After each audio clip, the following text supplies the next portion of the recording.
Why, yes, I believe we shall. Oh, I got a live one here.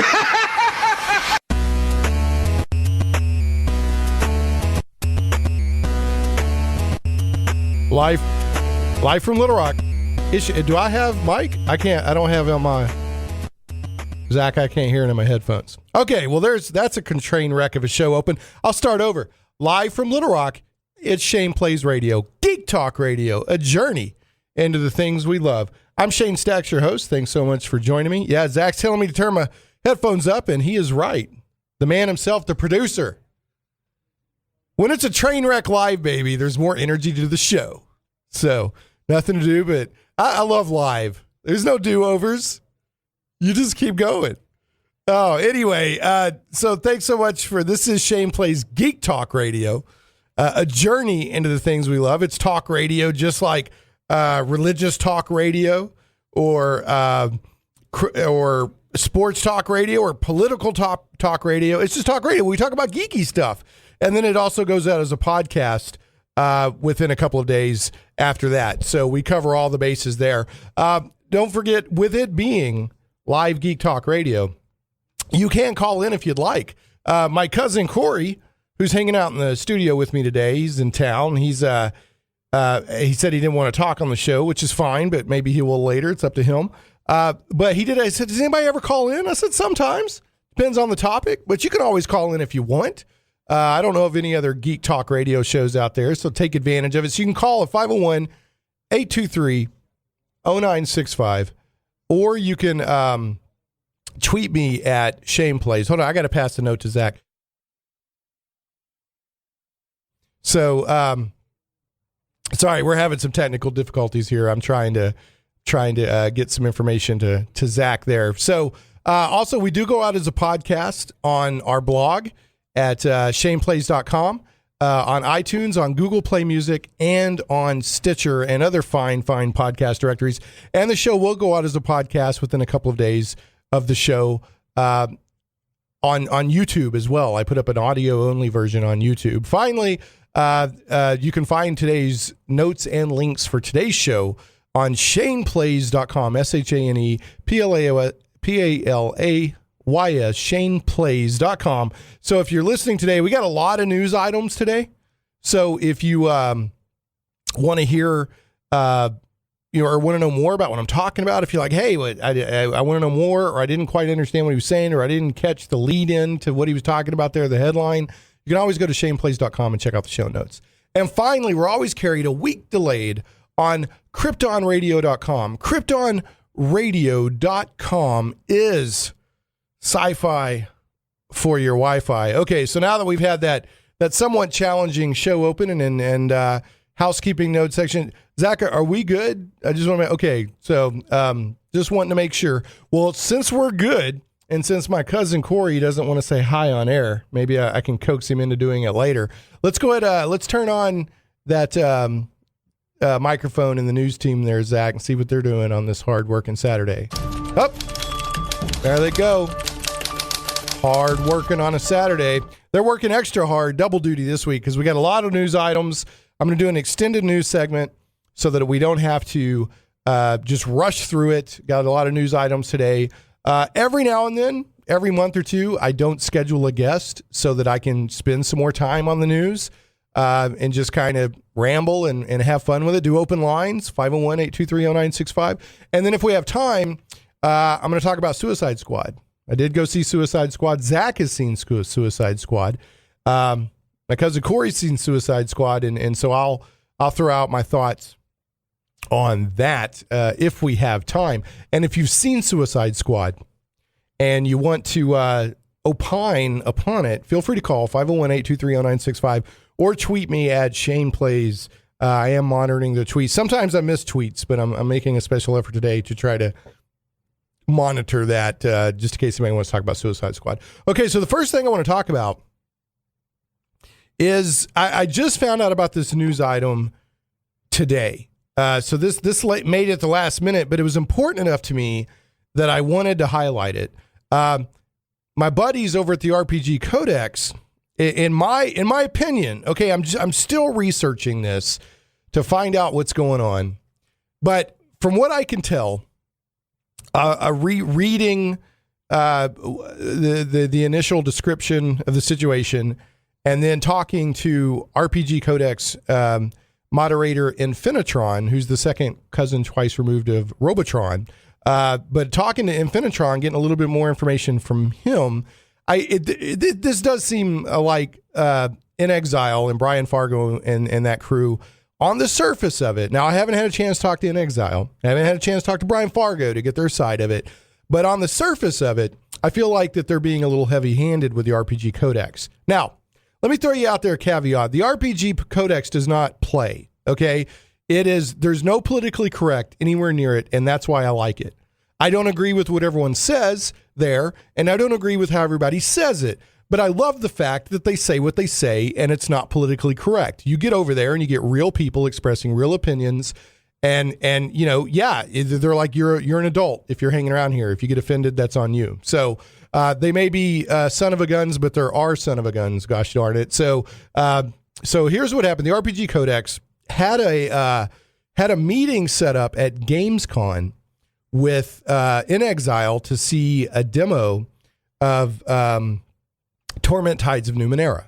So that they were sent a note that said, sorry, this is from In Exile. Said, sorry about the short notice, but we have been requested to let you know that RPG Codex's appointment to see Torment Tides of Numenera has been canceled. So the reason we've been given is that a forum staff member, Infinitron, see screen grabs attached, that's in parentheses, posted confidential information about the Gamescom demo on July 19th.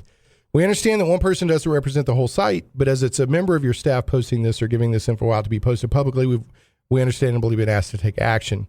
Just so you know, we're not blacklisting you guys, but have been asked to cancel your demo appointment. Again, sorry about this, but I'm sure that you understand. Cheers. So screw you, cheers, right? And they're being polite and doing corporate speak, but basically, F you, cheers, right? So I just don't feel good about this. And I looked at what Infinitron posted, and he said, or previously in somewhere on the RPG Codex forums, which if you love RPG games on the computer, you need to go to the RPG Codex. They're huge fans and supporters of role-playing games, and despite the fact that you do need flame-proof underwear and you got to be an adult that has a little bit of thick skin, you will get a lot of good information and passion on role-playing games. Now, he said, I can now reveal that we've known about this since last month, more at Gamescom, and he's just talking about, hey, there's something coming up at Gamescom with some sort of demo, and we've actually known about this since last month. And then he also said, we've learned that there's going to be a Torment presentation at Gamescom in August, probably featuring areas not included in the beta. And from what I understand, that's all he said.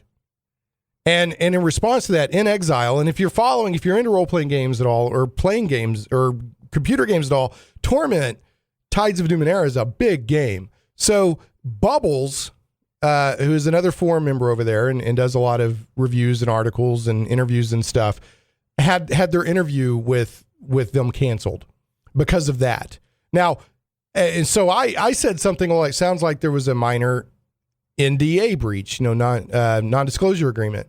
And Infinitron, and this is on the forum, came back and said, well, there actually wasn't an NDA because I didn't sign anything. So it's just sort of understood that that these emails we were being sent were confidential. So here's my take on it. And I had Colin McComb and George Zeitz. I'm not trying to purposefully mispronounce that last name. I'm horrible with names sometimes. So if I'm mispronouncing that, I apologize. I had them on the show. We had a great time. I like Bryan Fargo's games. I'm looking forward to Torment Tides of Numenera. But if anybody from In Exile is listening, or if anybody knows people from In Exile and wants to send them this portion of the show when it comes out on podcast, I already tweeted them this morning and said, hey, come on, let's try not to be this week. We can be a little bit better than this. I appeal to In Exile Entertainment to reconsider this because, one, it's not like Infinitron gave away the nuclear football codes thing, right, to the White House. I mean, he didn't mention. I mean, the stuff to me is, yeah, it was probably technically a confidentiality breach, but there was no purpose. There wasn't any intent to do harm, and what I saw that was shared was very minor. So I have no doubt that in the games world, in the industry, there was some sort of confidentiality breach. I get that. I don't think it was on purpose. I don't think it was that big of a deal from what I see. And you also need to balance out the fact that RPG Codex is championing the heck out of this game and has raised thousands of dollars towards, I think, the Kickstarter. The RPG Codex will get together and raise money collectively for the Kickstarter. It's at least $5,000, if not more, they raised. So I just would ask if this somehow makes it to the ears of In Exile or Brian Fargo.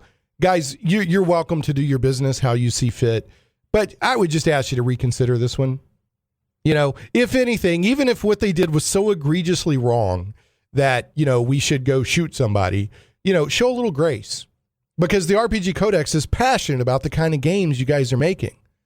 So I just want to ask you that. I'm not trying to, go on a rant or try to shame anybody or anything like that. This isn't one of those situations where it's completely right on one side and completely wrong on the other. But the RPG Codex is passionate about what you do, even if maybe people don't always like how they express it. And this doesn't seem like that big of a breach of confidentiality to me. So I would, if this somehow makes it to the ears of In Exile, please, please reconsider. And if there's more to the story that I don't know, you are welcome. You can tweet me at Shameplays. You can email me at shameplays.com. Or you can call in at 501-823-0965. If somebody from In Exile wants to pass more information on this, but I would just please reconsider. There was no harm intended here. And from what I can tell, it doesn't seem like it was that big of a deal, to be quite honest. So they're like, yeah, we're not blackballing you. Okay, yeah, we're not blackballing you, but we are kind of telling you, we are kind of scolding you. We're punishing you. So, no matter how politely it's expressed. Okay. So anyway, okay, enough of that. And if anybody from the RPG Codex has more information to add, I'm monitoring the thread on the Codex right now about all this. So if you have something you want to pass along, I'll read it on air. Okay. Having said all that, next, No Man's Sky. That's the big game that everybody's talking about. Zach, you just kind of gave me what do you know about No Man's Sky? I don't know anything about it. But what? That's why I gave you the look. What? It's like the biggest game. It's like one of the biggest indie games that's ever come out. Well, I'm catching up on TV shows and video games. Man. I'm way behind. Well, see, this is why people like you need to listen to my show, right? Because then you get filled in on all the other stuff you don't have time. See, I'm providing a public service here, Zach, for all the geek, because there's so much geek stuff, you can't keep up with everything, right? You're right. I'm providing a public service here. So anyway, okay. The new one, everyone's been looking forward to this game. It's from an indie developer, and it lets you fly around to procedurally generated. And what that means is no planet is the same. It's not randomly generated, but it's procedurally generated by a formula. So every planet is different. And the flora and the fauna, the plants, the animals, whatever, the physical characteristics of the planet are different every time. So you run around, you discover stuff, you collect minerals, you make friends with animals, whatever.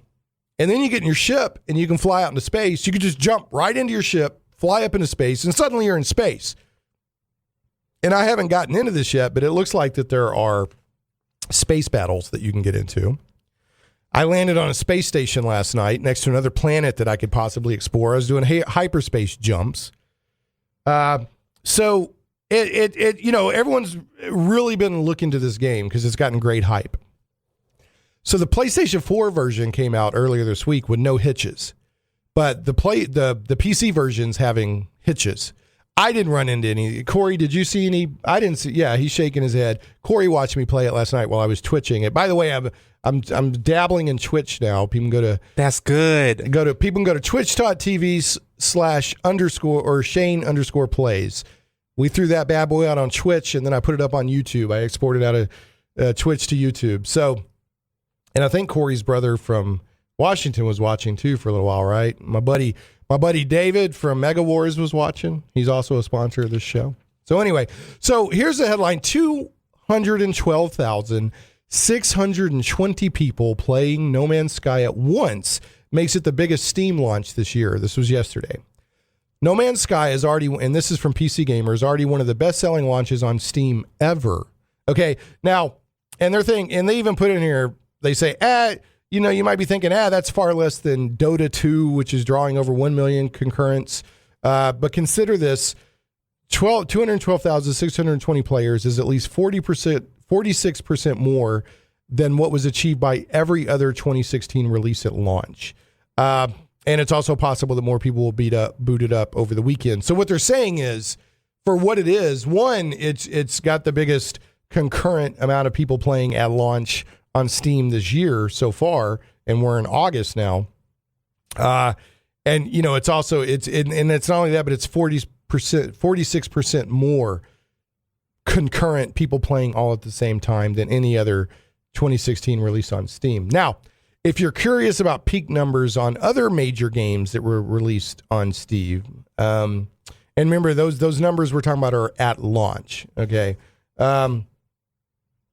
XCOM 2, which was a big game, had 133,000.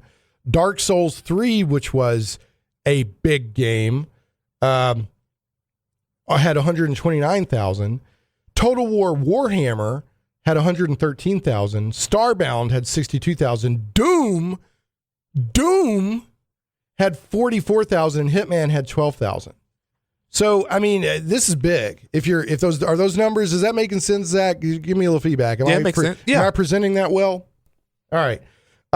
And the all-time highs of breakout surprise hits from 2016 are Stellaris, 68,000, Stardew Valley, 64,000, Factorio, 16,000, and RimWorld, 15,000. So this game is big. It's had a lot of hype. Now, the question is, will it maintain, right? Because it's getting a lot of negative reviews, not because of the gameplay, but because of the technical factors. So hopefully they'll get that fixed too. So, and the all-time highs of other longer-standing popular games that aren't Dota 2 or Counter-Strike Go, Rocket League had 103,000 all-time high. The Witcher had 92,000, or The Witcher 3 had 92,000. Ark Survival Evolved had 84,000, or Rust had 64,000.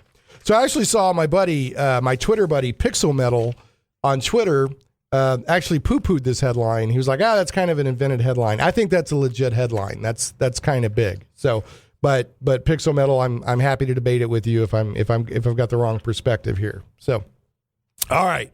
So that's that. Next. All right. Zach, and Corey, I didn't show this to you. I should have, Corey. Did you see the new Star Wars Rogue One trailer that dropped during the Olympics? I did. That was sweet. What did you think, Zach? I woke up that morning and saw it, but I don't really much have an opinion on the trailer. Really? Yeah. Well, I can't. Corey, you can just nod or shake your head. What do you think? You're like, yeah? You're just nodding your head? All right. So I got a bit up to now on Rogue One. I was like, I'm going to go see it because it's Star Wars, right? I'm going to go see it. But I haven't been like, I really want to go see it, right? I haven't been like engaged really.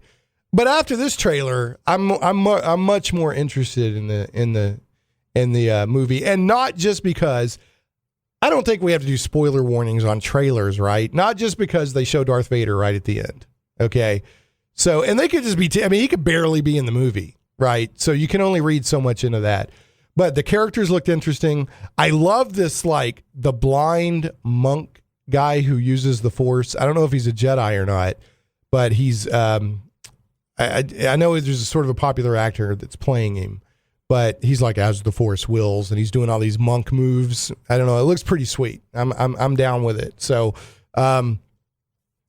anyway, I'm much more interested. And just as a reminder, we're going to have new Star Wars movies every December for several years now. So they're working on a Han Solo, like when Han Solo was younger. We're going to keep continuing to get The Force Awakens, that trilogy or that storyline. So Anyway, okay.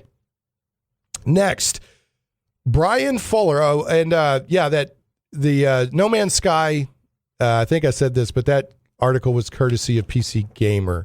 Okay, we're about to take a break. When we come back, we've got more details from the showrunner Bryan Fuller about the new Star Trek Discovery series. So we've got a lot of news on that. We got plenty of other news items, including will there be a Ghostbusters sequel? Is Man of Steel going to get a sequel?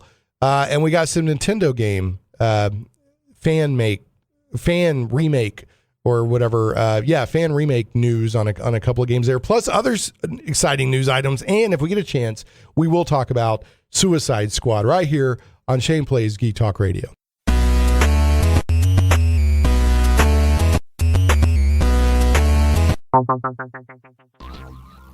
Comic book lovers, visit thewildstars.com today. From the mind of author and comic book industry expert Michael Tierney, it's not just a comic book, it's a comic book novel. The Wild Stars is sci-fi and so much more. Learn the explanations behind UFOs and space gods. This isn't the Twilight Zone. This is the region of the Milky Way galaxy known as the Wild Stars. We guarantee you've never read anything like it. The complete comic book novel took 20 years to tell, with one reviewer noting, the story of the Wild Stars stretches ambitiously across space and time, from small-town murders to the destruction of planets, with every event given multiple layers of meaning. If you haven't read The Wild Stars, you're missing out. Visit thewildstars.com today. Megawars.net. The classic online space strategy game has returned, bigger and better than ever before. Scout the universe and claim your empire. Construct, customize, and launch dozens of different starships. Battle thousands of opponents online in a team-based competition leading to the ultimate Battle of the Galaxies. Grab your slot today for the only online game where tactics and strategy still reign supreme. Visit megawars.net and get options only available in our special pre-sales previews running now. Megawars.net. The die is cast. Plunge into worlds of fantastic adventure where dragons lie and the undead stalk the shades of your mind's imagines. Where creatures of legend plunder wealth through the horror of their passage. Monsters grim and foul hold the ecstasy of gold and the renown of glory. All this and more awaits you and your friends in the unlimited, fantastic world of the Castles and Crusades role-playing game from Trollord Games. Visit your friendly local game store or trollord.com to get your copy today. A rules-light, adaptable game that has stood the test of time. 12 years in constant publication with no new additions, Castles and Crusades is the original, easy-to-play attribute check system. Join us and unleash your imagination. Visit your friendly local game store or trollord.com to get your copy of Castles and Crusades today.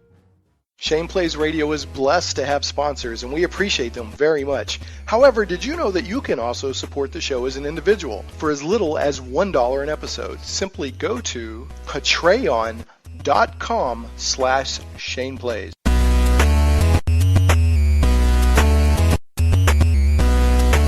Hey, we're back. Shane Plays Geek Talk Radio, a journey into the things we love. Lines are open, 501-823-0965, or you can tweet me at Shane Plays.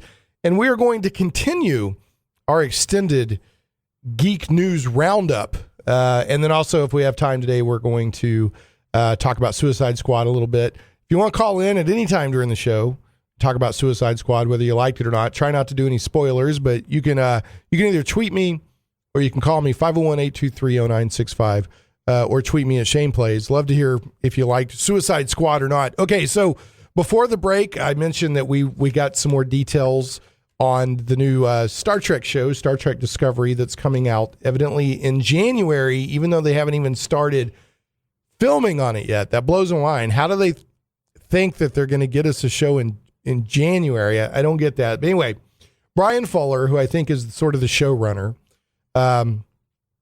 behind the show, kind of a producer or something. I don't know. He's kind of bringing everything together. Was at a panel recently, and this news story comes to us courtesy of Deadline.com. Anyway, he was recently at a panel, and he shared some more details. And this is some of the stuff we haven't heard yet because this is all happening very quickly. Production starts in 2 months. So that's August, September, October. The first episode is dropping in January. So maybe I don't understand, but I thought it took longer. But anyway, all right. So anyway, it's set 10 years before Kirk and will bridge the gap between Enterprise and the original series. He said, we're most closer to Kirk's mission and get to play with that iconography. That's what they get to play with. So, and that's very interesting because that's also the same time frame that Star Trek Axanar is set in, which CBS has gone after, and Paramount, like rabid lawyer dogs, have really been. In fact, they're suing Star Trek Axanar and Alec Peters and all that. We've talked about on the show a couple times. So that seems very, very suspicious to me that they're leaving these other fan films alone, but they're going after that one. So the lead female character isn't a captain, but a lieutenant commander with caveats. I don't quite know what that means, but I don't know what the caveats part means, but she's a lieutenant commander. It says, we haven't cast her yet. Remember, this is coming out in January. I'm looking at Zach while I say this is January. They haven't even cast her yet. And we don't know what level of diversity she'll be. Is that... Anyway. It doesn't make sense. The story that's fascinating for me is that we've seen 6 series from Captain's point of view, and to see one from another point of view gives us a richer context. She'll be a sensitive hero. Now, that initially made me think that the lead character was going to be a female lieutenant commander who was not the captain. But then it goes on to say, overall, there are about 7 lead characters. So I think what it's saying is, instead of like, normally the captain is like the lead character, and then you have a lot of supporting cast. It sounds like they're not doing that. There's going to be multiple lead characters. Okay. So maybe like Picard and Riker were lead characters. I don't know. We'll have to wait and see. The opening scene isn't on a planet or on Earth, and one of the alien characters is named Saru, S-A-R-U. Okay. Oh, by the way, give us the news sound again to celebrate this. Here we go. We got it. We got to have the news sound again. There we go. Man. And people, don't forget, for every $1 of support we get via our Patreon account, patreon.com/ShanePlays, our news staff gets a penny an hour raise. So don't forget that. All right. And Fuller loves the character of Spock's mother, Amanda Grayson, who was played by Winona Ryder in the J.J. Abrams 2009 movie. As far as her inclusion in season 1, he says, quote unquote, possibly, as the show's timeline occurs around the same time as Grayson's. In no way will the show be strictly about Grayson, rather an original member of Starfleet. Now, Spock's mom was not a member of Starfleet. She was the wife of, I'm going to catch so much heck for this. I can't remember Spock's father's name. Oh, Ambassador. Oh, man, I'm going to catch heck for that one. Okay. He says, Star Trek has always been about diversity. It was the show where a Russian man and a black woman coexisted on the same space crew. We're absolutely about continuing that tradition, said Fuller. It's about who's the best actor.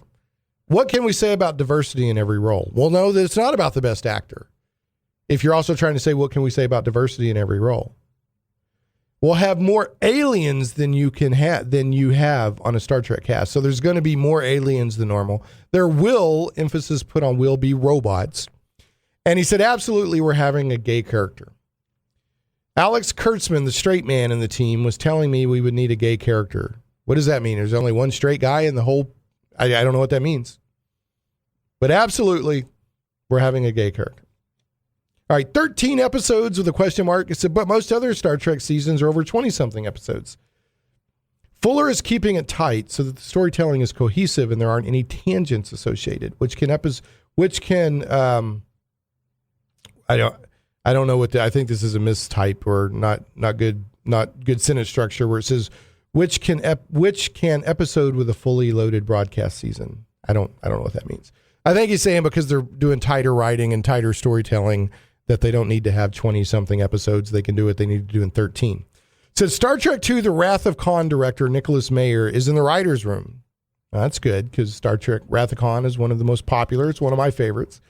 While there's no Kobayashi Maru Starfleet test, we talk about Kobayashi Maru scenarios that Starfleet officers might face. Now, Kobayashi Maru, for the uninformed, is the unwinnable scenario simulation that Starfleet officers go through, not to win, but to see how they respond under extreme duress and in unwinnable situations. And of course, Captain Kirk famously cheated and won.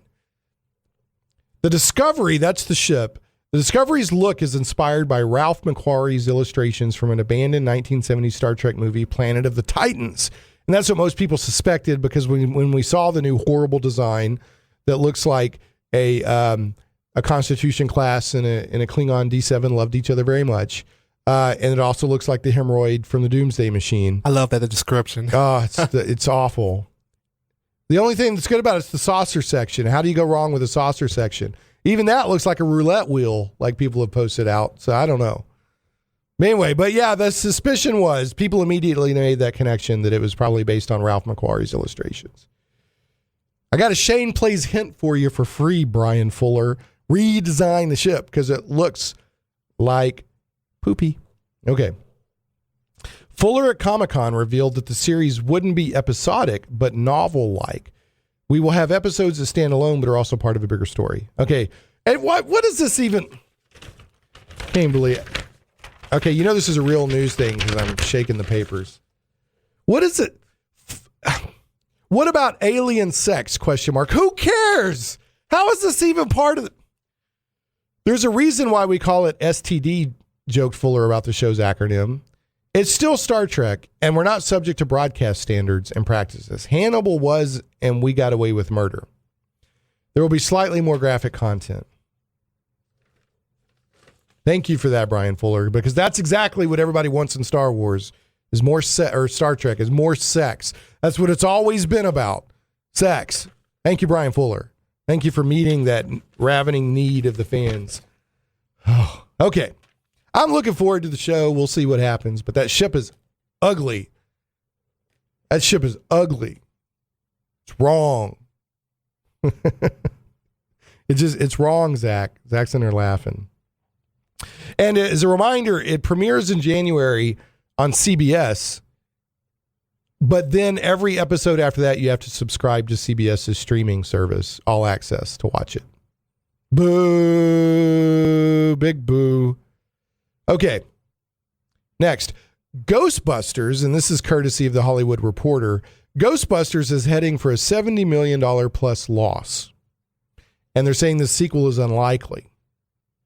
Now, I have to say that, and I've said this before, I enjoyed it. I would have rather had the original cast. I would have rather maybe had the original cast training up new Ghostbusters or something. But for what it was, I enjoyed it. If you're going to reboot it, I thought it was fine. I believe you. Yeah, I liked it. Okay. For what it was. I didn't like it as much as the original Ghostbusters, but that's pretty hard to top because I sat in the theater when I was 12 years old loving that movie. Yeah. So, but anyway, I'm actually kind of sad to see this. I would like to see more. I thought the movie was good enough to get a sequel. I liked a lot of the setup they did. I liked the characters.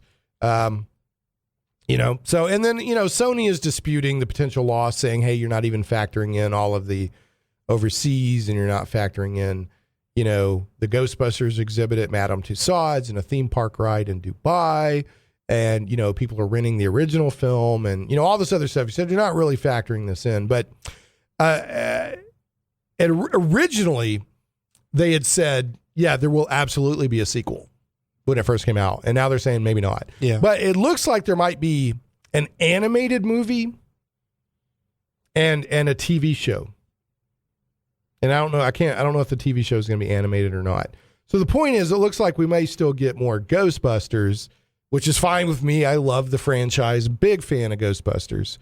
But I'd rather have them made another movie. But anyway, I'm kind of hoping that it'll come out on video and do really well on video and then they'll make another. Because they do that. So there's been some movies that didn't do well at the box office, but then did like really well on video. Yeah. So they made another movie. Like just one example. There's other examples, but one example is the was it Pitch Black?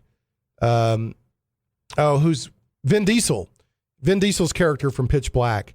Pitch Black became a big hit on video. Yeah. And that character became a breakout hit character, and they ended up making movies based on how well it did on video, not how well it did in the theater. Okay. So maybe something like that will happen with Ghostbusters. I don't know. I'm just speculating.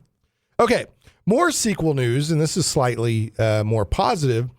Henry Cavill, his Superman will fly solo again in a sequel to Man of Steel, and is going to active development at a Warner Brothers right now. A person familiar with the project told The Wrap. This article is courtesy of The Wrap.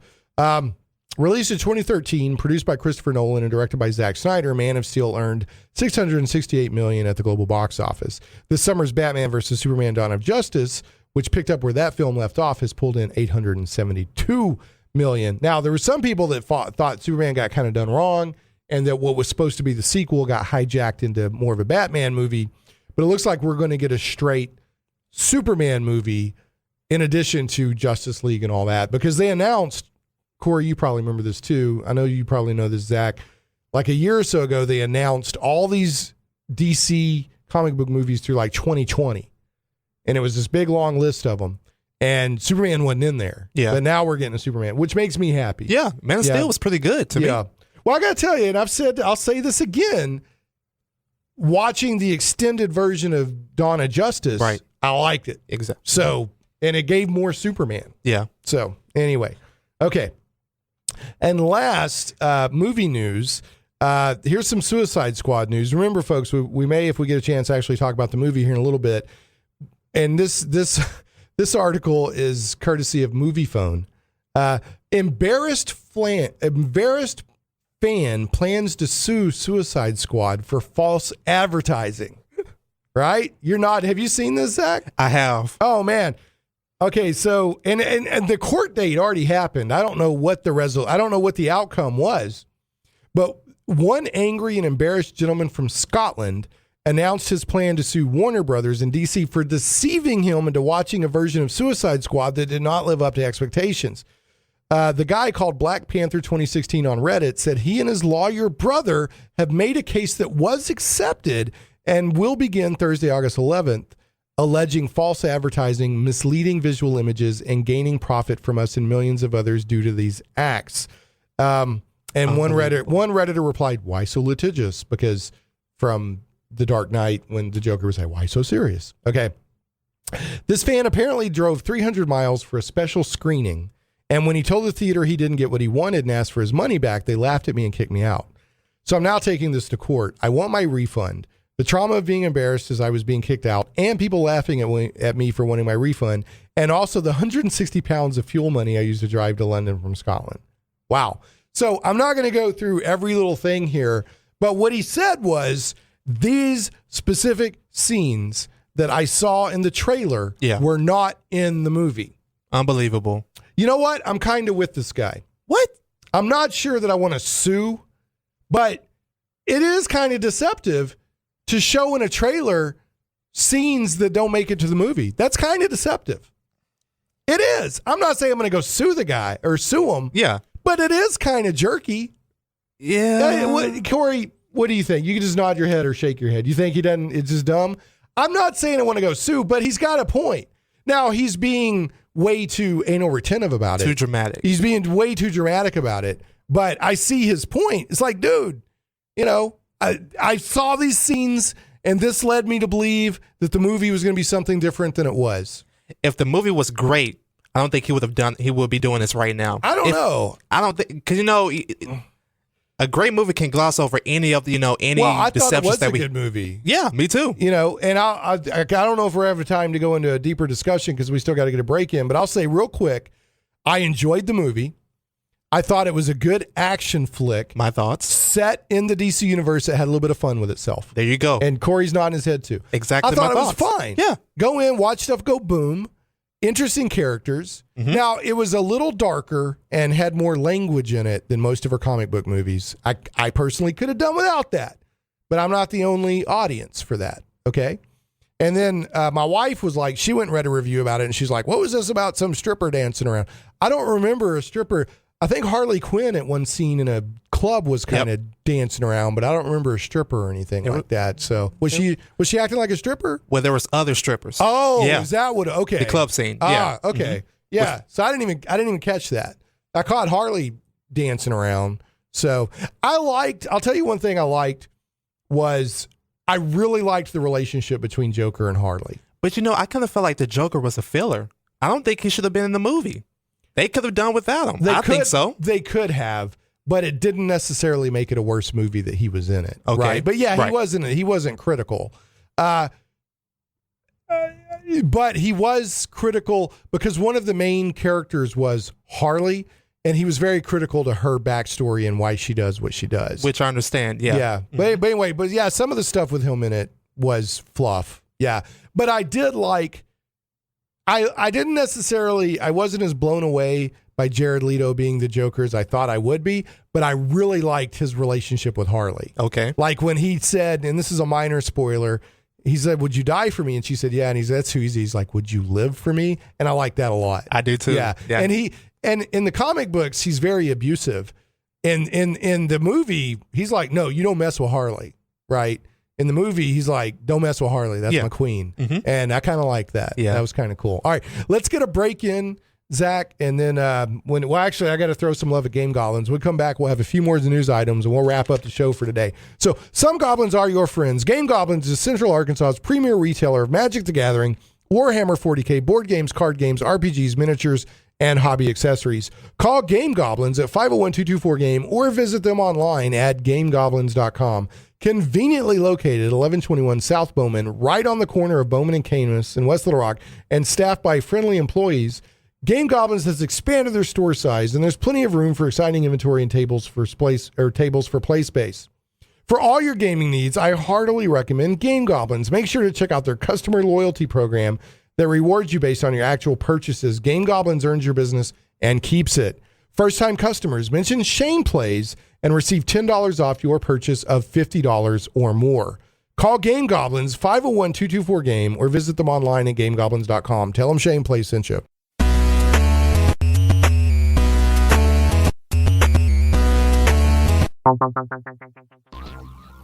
Comic book lovers, visit thewildstars.com today. From the mind of author and comic book industry expert Michael Tierney, it's not just a comic book, it's a comic book novel.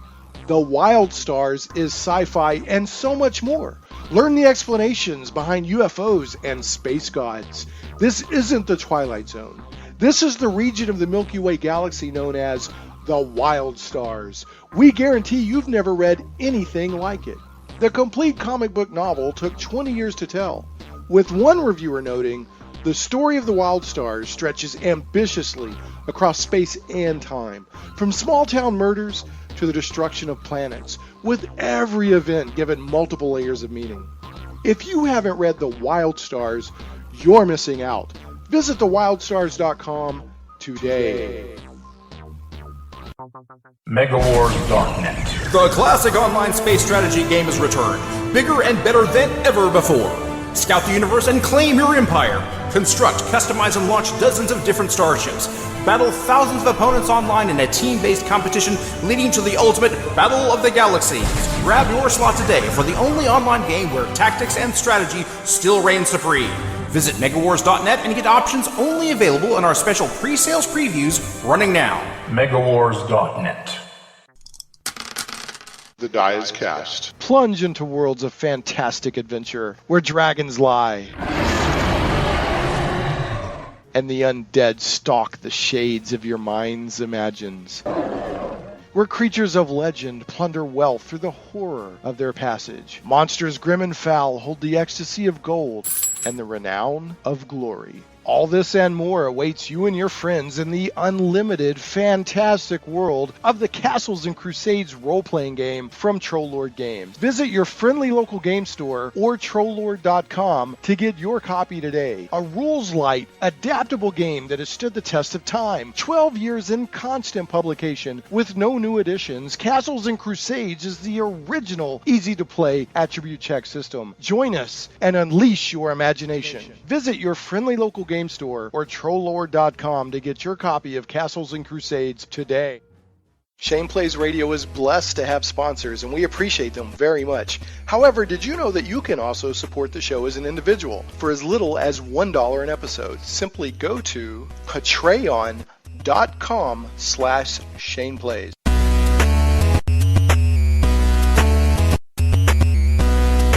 Hey, welcome back to Shane Plays Geek Talk Radio, a journey into the things we love. I'm Shane Stacks, your host. We've been having to every now and then, we don't have a guest or a primary topic. Every now and then we just take it easy and give ourselves a little bit more room to talk about geek news and stuff going on in the geek world. So one of the things we talked about briefly, I don't know if we'll have a chance to talk about it again before the end of the show, we just got about 7 minutes, is Suicide Squad. Zach and I and my cousin Corey, who's hanging out in the studio with us, we all liked it just fine. I really don't understand the negative. It's not the best movie ever made. Right. It's by no means the worst movie ever made. Exactly. It's just fun. There you go. Yeah, it's just fun.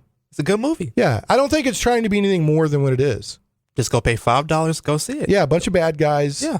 Or, blow stuff up. There's one scene, another minor spoiler, that I was like, I don't understand that character's motivation. When they do the big reveal on what's really going on, and all the squad's like, we're done, we're going to go have a drink. And they walk off. And the Katana, who's not part of the squad, she's part of the government thing, she walks off too. Mm-hmm. I didn't get that. Yeah. I didn't see why she was so convinced, because up to then she's like, like I'm with Waller and I'm with Flag. You're all a bunch of villains and da-da-da. My sword will kill you and eat your soul because you're villains. Yeah. And then suddenly she just walks off with them. I didn't get that. But I love no spoilers. Yeah, well, I'm throwing out minor spoilers, but I just didn't get that. Why? What was her motivation? And I didn't get, Corey had to tell me, when the dude's in the casino, I was like, who? What was that all about? And Corey's like, well, that was one of the guards. Remember when the guy's in the casino? Mm-hmm. And he's wearing the suit and he's in way over his head, and like the thugs who own the casino, I guess, are all about to take him out, and then the Joker shows up. That was one of the guards. I didn't catch that. That's right. Did you catch that? I did catch that. I didn't catch that. Okay, anyway, let's go through a couple of news items here, and then we will I'm confused. Why? What is the deal? Anyway, if you've seen it, if you got we still got about 5 minutes left on the show. If you've seen Suicide Squad, if you loved or hate it, give us a call, 501-823-0965, and let me know. I know people are listening out there, because people tell me they listen to the show. I run into people who are, hey, I listen to your show. I'll go in, I'll mention stores on the show, and they'll say, hey, people heard on the radio. And so I know people are listening out there. That's good. They're all bark, bark, bark, bark, bark, and calling in. Bark, bark, bark. I'm calling you out. Bark, bark, bark, bark, bark, bark. You're chicken. Yeah. 501-823-0965. Okay, anyway. So last couple of news items here. One, this should surprise nobody. This news item's courtesy of PC Gamer. Nintendo issued a DMCA, which is Digital Millennium Copyright Act, notice against that really good Metroid 2 fan remake.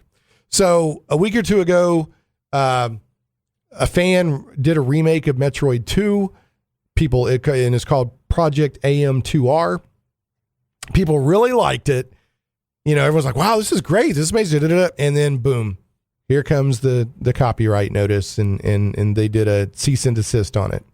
So, and the article ends with, of course, this is the internet, and this is Andy Chalk talking, not my words. He says, this is the author. Of course, this is the internet, where nothing ever really disappears forever. And because AM2R isn't depending on Steam or any other online service, if you can find it, say if you know somebody who downloaded it before the DMCA takedown notice was sent, then you can play it.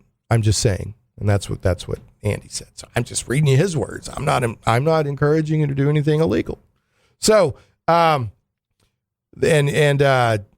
Nintendo said, Nintendo's broad library of characters, products, and brands are enjoyed by people around the world, and we appreciate the passions of our fans. But just as Nintendo respects the intellectual property rights of others, we must also protect our own characters, trademarks, and other content.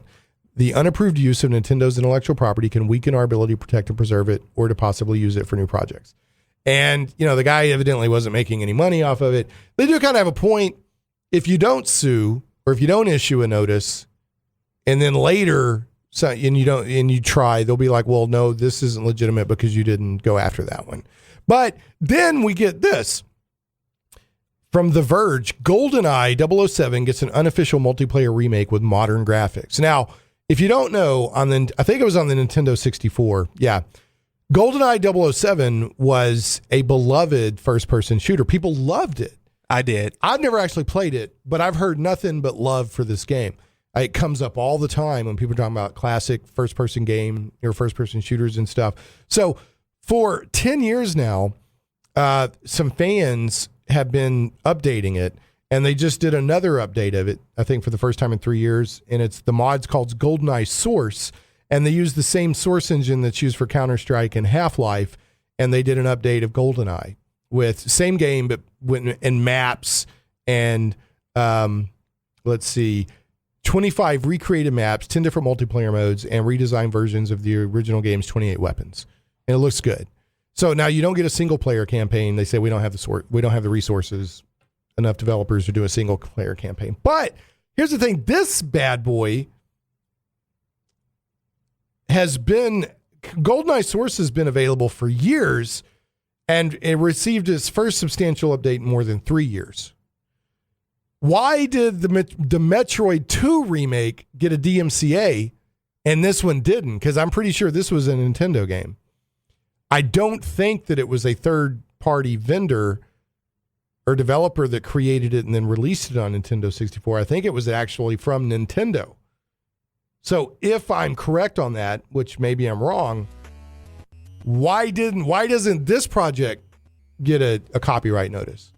I don't get that. Maybe they're more rabid on Metroid because they're going to do more stuff in the future with Metroid, and they're not as worried about GoldenEye 007 because they don't have any plans for it. I don't know.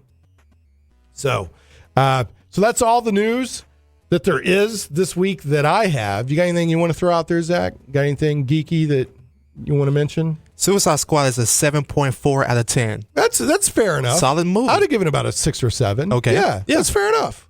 So I liked all the actors. I liked El Diablo a lot. Me too. El Diablo had that scene towards the end that was rocking. Yeah, I liked El Diablo. He didn't play around. And was it you that tweeted, Zach, that Enchantress looked funny when she was dancing around at the end? It was goofy. Yeah, she was like, when she was kind of swaying and dancing whenever she was talking all ominous. She was like, I will destroy you. But at the same time, she's kind of dancing around. Yeah, that was kind of funny. So anyway, I'm talking, a couple of guests trying to line up. One is John Beatty, comic book artist John Beatty. And I'm also trying to talk with Monty Cook Games. They have a new RPG coming out called Invisible Sons that I'm talking about them about having coming on. But anyway, stay tuned next week for Shane Plays Geek Talk Radio. Take my love, take my land, take me where I cannot stand. I don't care, I'm still free. You can't take the sky from me. Take me out to the black, tell them I ain't coming back. Burn the land and boil the sea. You can't take the sky from me.